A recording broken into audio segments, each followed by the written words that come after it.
In this video, I'm going to discuss briefly Plato's theory of the forms. So Plato was an ancient Greek philosopher who asked two fundamental questions. Number one, what constitutes the nature of a thing? What makes it real? What is a thing's reality?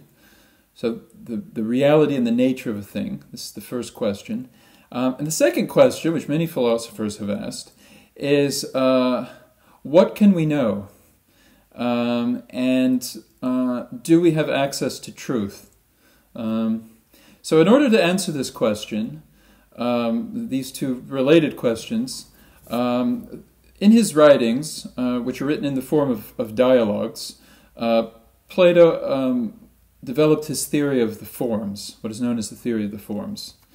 So in these dialogues that Plato wrote, we find the philosopher Socrates, who would engage in philosophical discussions with a variety of different philosophers, as well as people who were known as Sophists. And Sophists were basically ancient Greek charlatans. They were people who proclaimed to have access to some special knowledge, and they would sell that knowledge to you.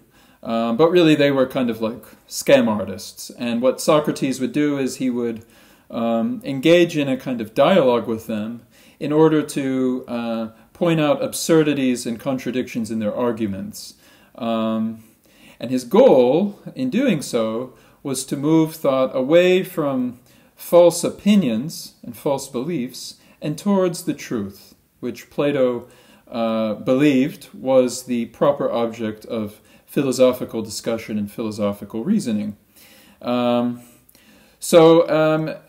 His dialogues in these discussions with the Sophists, these kind of ancient Greek charlatans, would always ultimately lead to a discussion of what he called the forms, right? And basically Socrates in the dialogues, which is essentially Plato, would argue as follows. So Plato divided reality into four different levels. At the lower level, the lowest level, you have the appearances of things. So when you perceive something, at its most basic sense, you perceive the appearance of it. You perceive the way that it appears to you.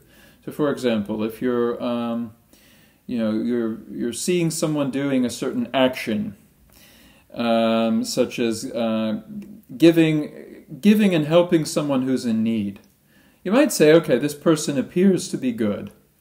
They're engaging in a kind of good action. And the goodness of their action is appearing through through their action. Their action is appearing as good. Right. So at the lowest level, you simply have appearances, the way things appear. He also just simply is referring to certain objects. Right. So, for example, a tree. Right. When you see a tree, you can describe its properties. It has green leaves. It has branches. The branches are brown. You can touch it. It's hard. It makes a certain noise. Maybe it emits a certain smell. So appearances also concern the purely sensual properties of a thing, right? So on the one hand, we could talk about actions, which produce certain appearances, the appearance of goodness, and on the or evil, or all sorts of properties, deceit. On the other hand, we can simply talk about objects and the particular sensual properties that those objects emit. So Plato thought this was the lowest level. And he thought that for many people never go beyond the appearances of things. All they see are appearances, and they kind of make opinions about it, and they don't really dig deeper. I think if Plato were looking at the internet today, he would, be quite unsurprised at the level of debate and discussion that remains at the level of appearances, and on places like Twitter and social media, where people just kind of give their opinion on things but don't really dig deeper into the causes, the essence, the structure that regulates the things that they're perceiving and having opinions about it. In Plato's Republic, in Book 7, he gives the example of prisoners who are stuck in a cave. And all they can kind of see are the shadows of objects that are being projected onto a screen with a kind of fire in the background. And he thought that for many people, you're kind of confined to the shadows, to the appearances. I think in probably modern life, this would be like, reading a news article and just kind of making a judgment about it, but not really even looking into the sources of the news article or who wrote it or their social background, and so forth and so on, or whether what they're saying is factual, right? So at the lowest level, what we have are appearances. Now, Plato believed that the job of philosophy is to negate the appearances, to go beyond those appearances, and to kind of dig deeper.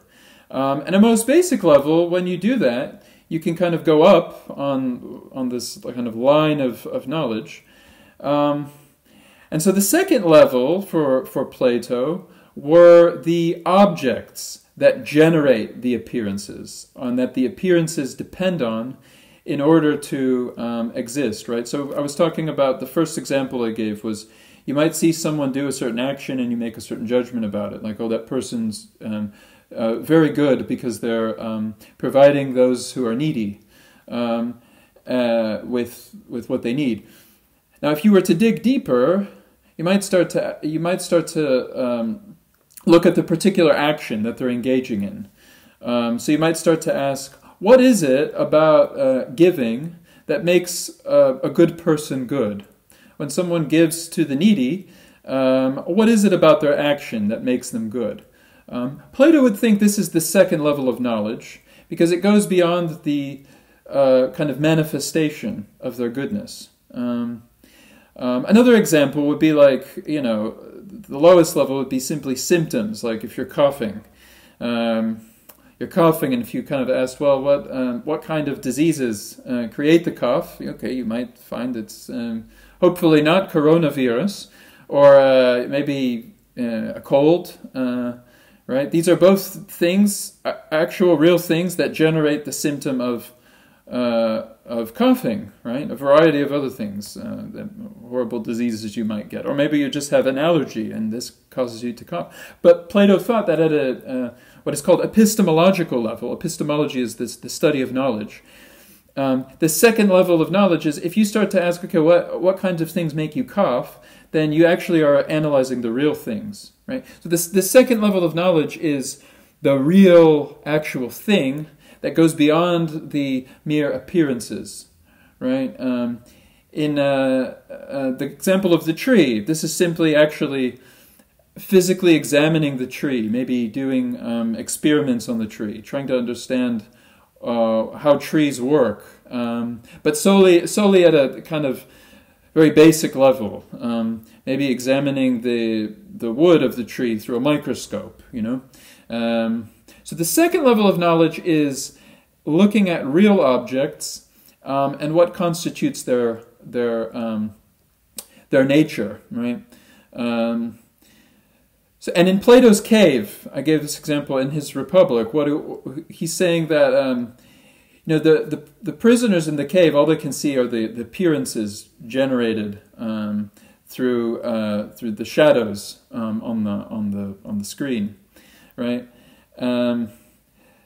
The second level of knowledge is when you start to ask, well, what are generating those appearances? And in Plato's cave, it's like puppeteers, people who are creating all sorts of little pictures with their hands and giving a kind of narrative about those pictures, right? But for Plato, someone who starts to actually question this has ascended to a higher level of knowledge, right? Now, the level of appearances and real objects that generate the appearances are only two levels of knowledge for Plato. Both of them are confined to the visible world. They're confined to the world of things that you can perceive with your senses. You can certainly make rational judgments about them, right? If you can do experiments on them. But for the most part, it's confined more or less to the visible world of appearances.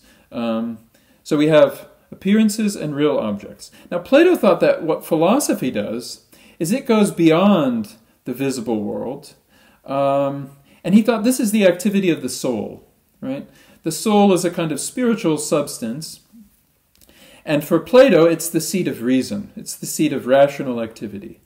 And what a philosopher does is they go beyond the appearances and real things and start to ask questions which involve abstractions.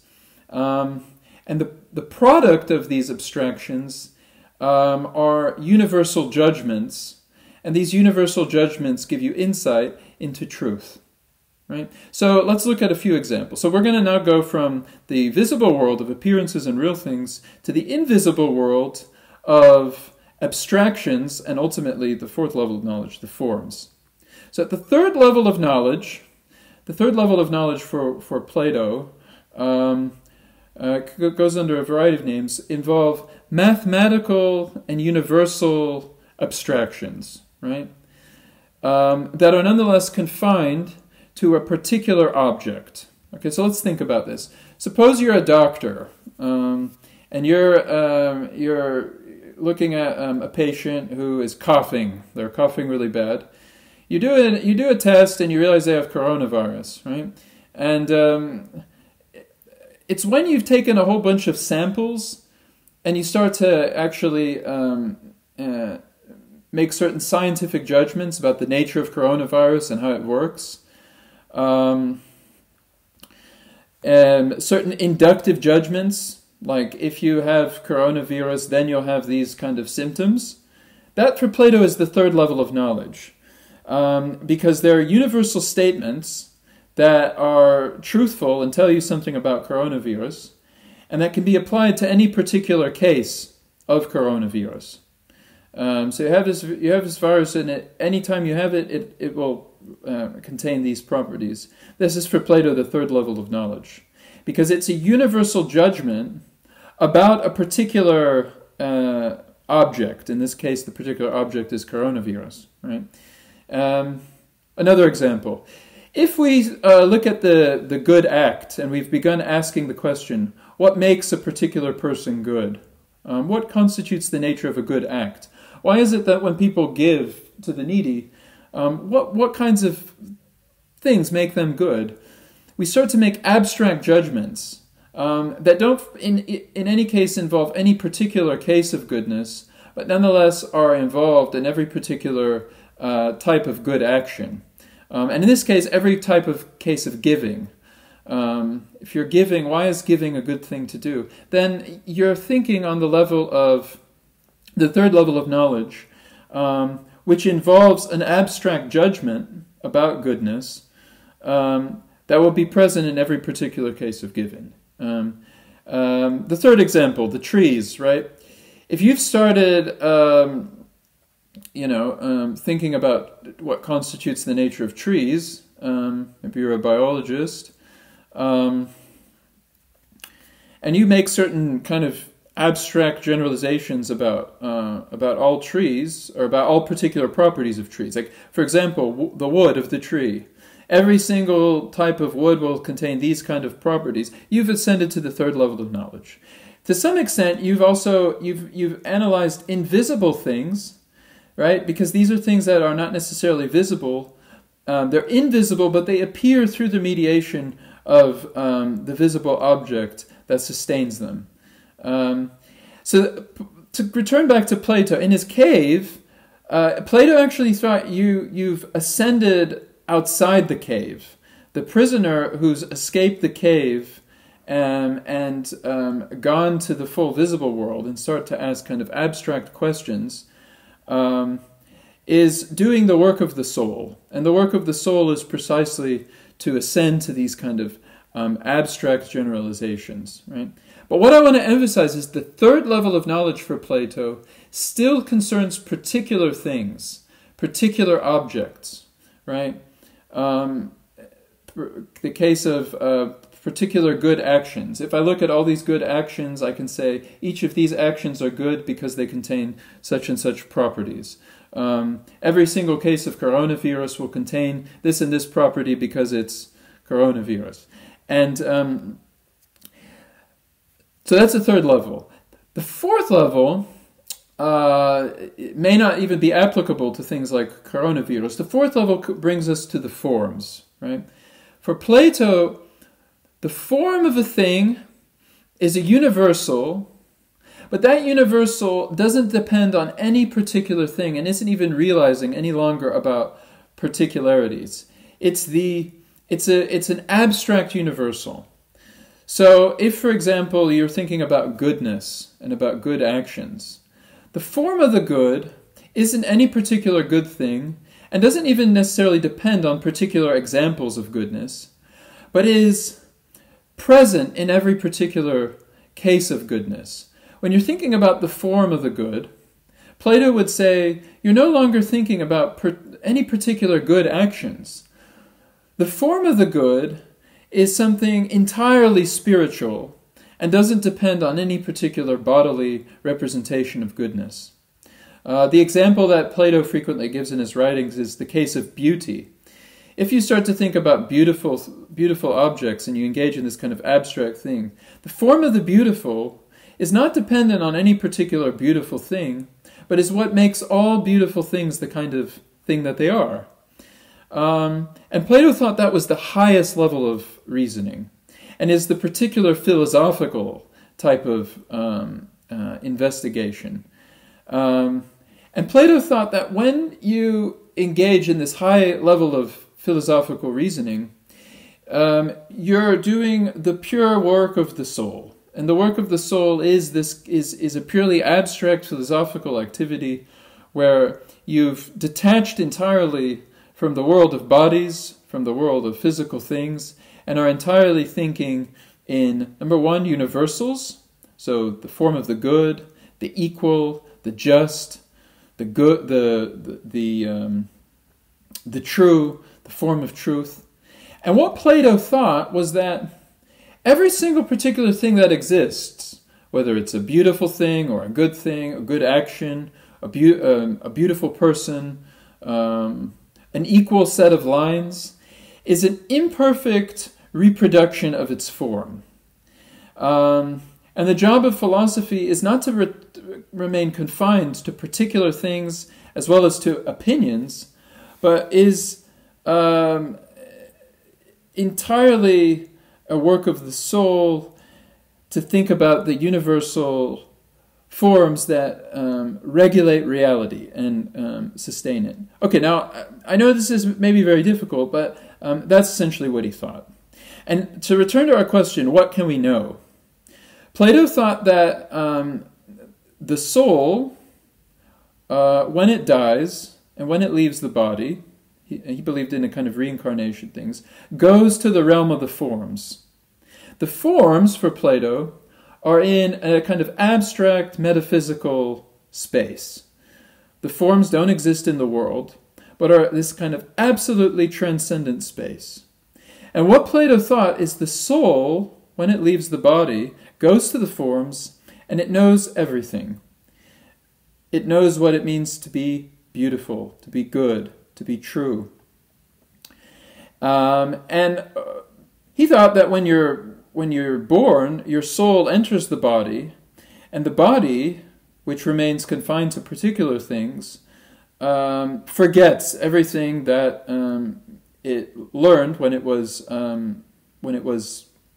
interacting with the forms. And so he thought that when you learn something, when you learn, for example, that 2 plus 2 is 4, you take two things, you put them together, they're equal to 4. You know this because numbers, for example, are just forms for Plato, and abstract notions like equality are just formal notions. He thought when you know this, when you learn that 2 plus 2 is 4, you're just remembering what you had forgotten when your soul had entered the body. And you're just essentially remembering, you're recollecting what you had forgotten when the soul had entered the body. When you make the judgment that giving to the needy is a good thing to do, Plato thought this was possible because the soul had seen the form of the good when it was kind of existing in this metaphysical heaven. And so you're just simply remembering. You're accessing this realm of the forms, but you're doing it in a particular way. And so to answer the question, what can we know? Plato thinks we can't know everything, but our knowledge is determined by the forms, which the soul knows in its entirety, but is limited by being confined to the body, which is confined to particular things, sense experience. So there is a sense in Plato of a kind of devaluation of the body. Plato, as a philosopher, did not believe that philosophers should put much value on the body. The body is something, it's not necessarily we should neglect the body, we should neglect ourselves, but we should live in such a way that we can maximize our intellectual activity and identify with the soul, which is the side of reason and is the side of knowledge and gives us access to the forms. And a philosopher is someone who spends their entire life trying to think about things at a high level of universality rather than a level of particularity. So that is basically his theory of the forms. And just a few kind of discussion questions that maybe you can think about when you're reading Plato. Number one, do you think Plato's correct? Do you think that that there's a set of forms that exist? What are these forms? Number two, do you agree with his division of this kind of mind-body dualism that he engages in? Right. On the one hand, you have the soul. On the other hand, you have the body, and the body is a kind of prison for the soul. This is Plato's idea, and that the job of philosophy is to identify with the soul at the expense of the body. Do you think that the body do you think this division is appropriate? There have been many critics of this. Many people have said that actually anytime we learn, our body is just as much as involved as the soul, and that, Plato was making a mistake in doing this. Okay, so that's basically his theory, and I'm going to end the video here, and hopefully it helps you to understand Plato's theory of the forms.